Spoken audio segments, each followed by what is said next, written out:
নমস্কার, ভক্তি আলো ইউটিউব চ্যানেলে শ্রীমদ্ভাগবত মহাপুরাণের ধারাবাহিক পর্বে আপনাদের স্বাগত জানাই।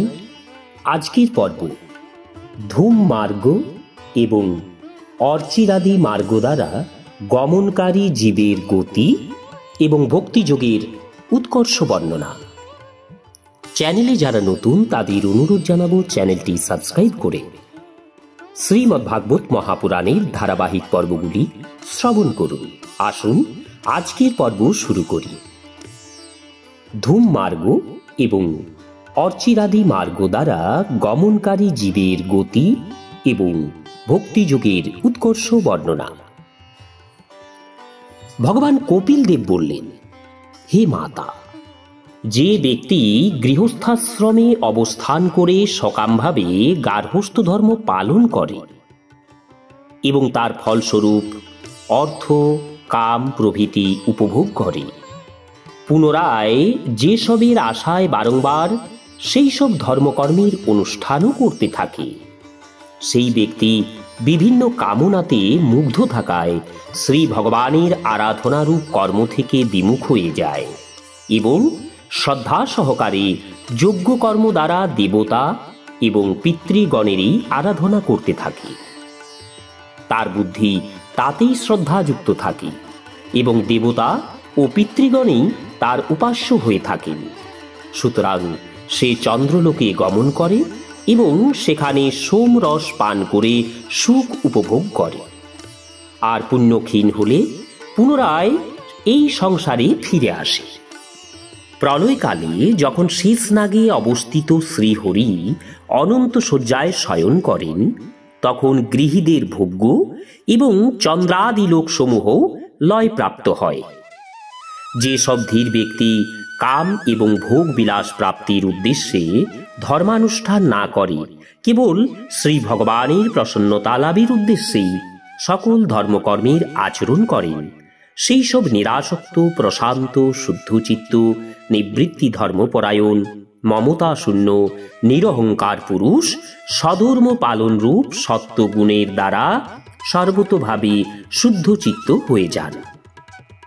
অন্তকালে তারা সূর্যমার্গ অর্থাৎ অর্চি মার্গ বা দেবযান দ্বারা কার্য কারণ রূপ জগতের নিয়ন্তা, সংসারের উপাদান কারণ এবং বিশ্ব জগতের সৃষ্টি, স্থিতি ও সংহারকারী সর্বব্যাপী পূর্ণ পুরুষ শ্রীহরিকেই লাভ করেন, যিনি পরমাত্মা দৃষ্টিতে হিরণ্যগর্ভের উপাসনা করেন। তিনিও দ্বিপরার্ধ পরিমিত কালের অবসানে ব্রহ্মার যে প্রলয় হয় তাবৎকাল অর্থাৎ ব্রহ্মার যে স্থিতিকাল পর্যন্ত ব্রহ্মলোকে অর্থাৎ সত্যলোকে বাস করেন। দেবতাদের থেকে শ্রেষ্ঠ ব্রহ্মা যখন তার দ্বিপরার্ধকাল অধিকার ভোগের শেষে পৃথিবী, জল, অগ্নি, বায়ু, আকাশ এই পঞ্চভূত, মন, ইন্দ্রিয়, শব্দাদি বিষয় এবং অহংকারযুক্ত এই সম্পূর্ণ বিশ্ব সংহারের ইচ্ছায় ত্রিগুণাত্মিকা প্রকৃতির সাথে একাত্ম হয়ে নির্বিশেষে পরমাত্মাতে লীন হয়ে যান, সেই সময় প্রাণময় জয়ী সেই বৈরাগ্যবান যোগীগণ দেহত্যাগ করে ভগবান ব্রহ্মার মধ্যে প্রবেশ করেন এবং ব্রহ্মার সাথে পরমানন্দ স্বরূপ পুরাণ পুরুষ পরব্রহ্মে লীন হয়ে যান। অহংকারের যৎকিঞ্চিত অবশিষ্ট থাকায় ইতিপূর্বে তারা ব্রহ্মে লীন হতে পারেন না। সেই জন্যই হে মাতু, এখন তুমিও অত্যন্ত ভক্তিযুক্ত হয়ে শ্রীহরিরই চরণের শরণ গ্রহণ করো। সমস্ত প্রাণীদের হৃদয় কমলেই তার মন্দির এবং তুমিও আমার কাছে তার মহিমা তো বিস্তারিতভাবেই শুনেছ। সমস্ত স্থাবর জঙ্গম প্রাণীদের আদি কারণ বেদগর্ভ ব্রহ্মা ও মরীচি প্রমুখ ঋষিগণ, যোগেশ্বরগণ, সনকাদি মুনিগণ তথা যোগ প্রবর্তক সিদ্ধগণ নিষ্কাম কর্মের দ্বারা আদি পুরুষশ্রেষ্ঠ সগুণ ব্রহ্মকে প্রাপ্ত হয়েও ভেদ দৃষ্টি ইনি স্বতন্ত্র রূপে উপাস্য এবং কর্তৃত্বাভিমানের আমি স্বতন্ত্র উপাসক। এর ফলে ভগবত ইচ্ছায় প্রলয়কালে কালস্বরূপ ঈশ্বরের প্রেরণায় প্রকৃতির গুণ সকল ক্ষোভিত হলে আবার নিজ অধিকার প্রাপ্ত হয়ে সৃষ্টি প্রারম্ভে জন্মগ্রহণ করে। এইভাবে ঋষিগণও নিজ নিজ কর্ম অনুসারে ব্রহ্মলোকের ঐশ্বর্য ভোগ করে ভগবত ইচ্ছায় গুণত্রয় ক্ষোভিত হলে আবার স্ব-প্রাপ্য লোকে জন্মগ্রহণ করেন। যাদের চিত্ত ঐহিক কামনা পরায়ণ ও যারা শ্রদ্ধা সহকারে কর্মানুষ্ঠানে আসক্ত, তারা বেদোক্ত কাম্য এবং নিত্য কর্মের অঙ্গাদি সহ সম্যক অনুষ্ঠানে রত থাকেন। তাদের বুদ্ধি রজগুণের আধিক্য হেতু কুণ্ঠিত, হৃদয় কামনার জালে আচ্ছন্ন, ইন্দ্রিয় তাদের বশে থাকে না। নিজ গৃহাদিতে আসক্ত হয়ে তারা প্রতিদিন তর্পণাদির দ্বারা পিতৃগণের পূজায় ব্যাপৃত থাকে। তারা ধর্ম, অর্থ ও কাম পরায়ণেই হয় এবং যার মহান পরাক্রম সর্বদা কীর্তনীয়, সেই ভবভয়হারী ভগবান শ্রী মধুসূদনের কীর্তি কাহিনীতে বিমুখেই থাকে। হায়, কুকুর, শূকর প্রভৃতি প্রাণীদের মতো বিষ্ঠা অন্বেষণকারী যারা শ্রীহরির কথামৃত্য না শুনে বিষয় লোলুপদের অসদালাপ শ্রবণ করে, তারা নিশ্চয়ই দৈব কর্তৃক নিপীড়িত, অর্থাৎ অতিশয় মন্দভাগ্য।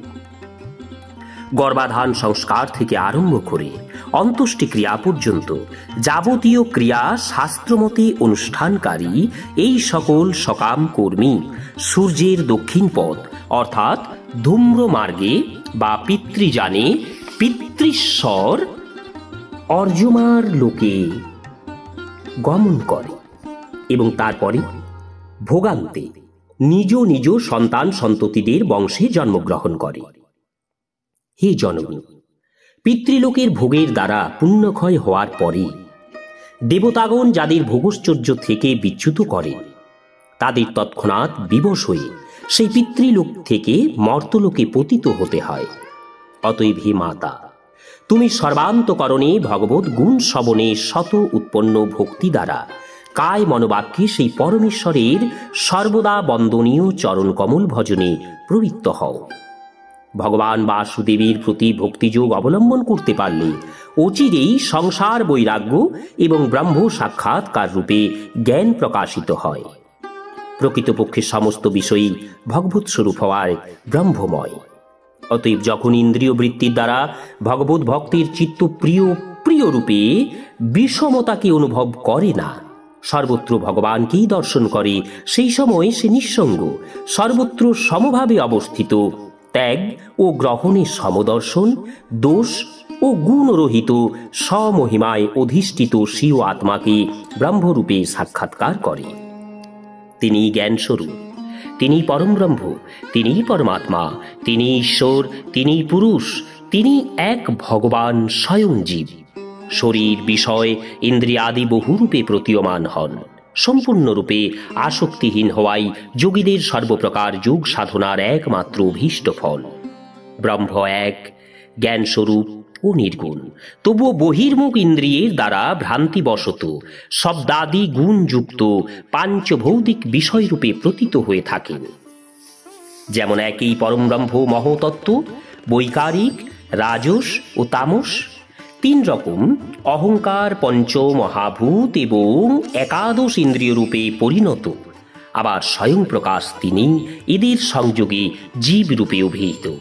সেই রকমই ওই জীবের শরীর রূপী এই ব্রহ্মাণ্ড বস্তুত ব্রহ্মই, কারণ ব্রহ্ম থেকেই এর উৎপত্তি হয়েছে। কিন্তু এই সব কিছু ব্রহ্মরূপে সেই দেখতে পায় যে শ্রদ্ধা, ভক্তি, বৈরাগ্য তথা নিরন্তর যোগাভ্যাসের দ্বারা একাগ্রচিত্ত এবং বিষয়াসক্তিশূন্য হতে পেরেছে। হে পূজনীয়া জননী, আমি এই ব্রহ্ম সাক্ষাৎকারের সাধনরূপ জ্ঞানযোগ তোমার কাছে বর্ণনা করলাম। এই জ্ঞানযোগ দ্বারাই প্রকৃতি ও পুরুষের যথার্থ স্বরূপের বোধ হয়ে থাকে। হে দেবী, নির্গুণ ব্রহ্ম বিষয়ক জ্ঞান যোগ এবং আমার প্রতি ঐকান্তিক ভক্তিযোগ, এই দুয়েরই লক্ষ্যবস্তু একই, ফলও একই, ভগবৎ প্রাপ্তি। রূপ রসাদি বহু গুণের আশ্রয়ে একটি বস্তুই, যেমন বিভিন্ন ইন্দ্রিয় সমূহের দ্বারা বিভিন্নভাবে, যেমন একই বস্তু দুধ চক্ষু দ্বারা সাধা, জিহ্বা দ্বারা মধুর, এইরকম রকম অনুভূত হয়, তেমনি শাস্ত্রের বিভিন্ন সাধন সমূহের দ্বারা একই ভগবান নানাভাবে প্রতীয়মান হন। নানা প্রকার কর্মকলাপ, যজ্ঞ, দান, তপস্যা, বেদোধ্যায়ন, মীমাংসা এবং বেদবাক্যের অর্থবিচার, মন এবং ইন্দ্রিয় সংযম, নিষিদ্ধ কর্ম ত্যাগ, অষ্টাঙ্গ যোগ, ভক্তিযোগ, প্রবৃত্তি এবং নিবৃত্তি রূপ সকাম এবং নিষ্কাম উভয় প্রকার ধর্ম, আত্মতত্ত্ব জ্ঞান ও তীব্র বৈরাগ্য, এই সমস্ত সাধনের দ্বারা সগুণ নির্গুণ রূপ স্বয়ং প্রকাশ সেই ভগবানকে পাওয়া যায়। হে জননী, সাত্ত্বিক, রাজসিক, তামসিক এবং নির্গুণ ভেদে 4 প্রকারের ভক্তিযোগের স্বরূপ এবং যে কাল প্রাণীগণের উৎপত্তি এবং বিনাশ আদি সাধন করে, যার গতি অতি দুর্গেয়, সেই কালের স্বরূপ আমি তোমার কাছে বর্ণনা করলাম। হে দেবী, অবিদ্যাজনিত কর্মের ফলে জীবের অনেক রকম গতি হয়। সেই সব দশায় নিমগ্ন হয়ে জীব নিজের স্বরূপকে চিনতে পারে না। আমি তোমাকে যে জ্ঞান উপদেশ করলাম, সেই জ্ঞান দুষ্ট, দুর্বিনীত, গর্বিত, দুরাচারী এবং ধর্মধবজী অর্থাৎ পাষণ্ড ব্যক্তিকে কখনো শোনাবে না। বিষয়লোলুপ, গৃহাসক্ত, আমার প্রতি ভক্তিহীন অথবা আমার ভক্তোদ্দেশী মানুষের কাছে কখনো এই জ্ঞান উপদেশ করবে না।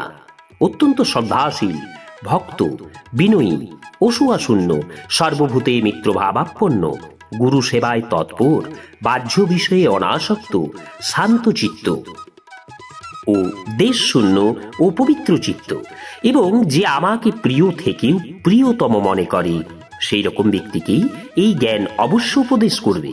হে মাতা, যে ব্যক্তি শ্রদ্ধা সহকারে আমাতে সমাহিত চিত্ত হয়ে একবার মাত্র এই রহস্য শ্রবণ বা কীর্তন করবে, সে অবশ্যই আমার পরমপদ লাভ করবে।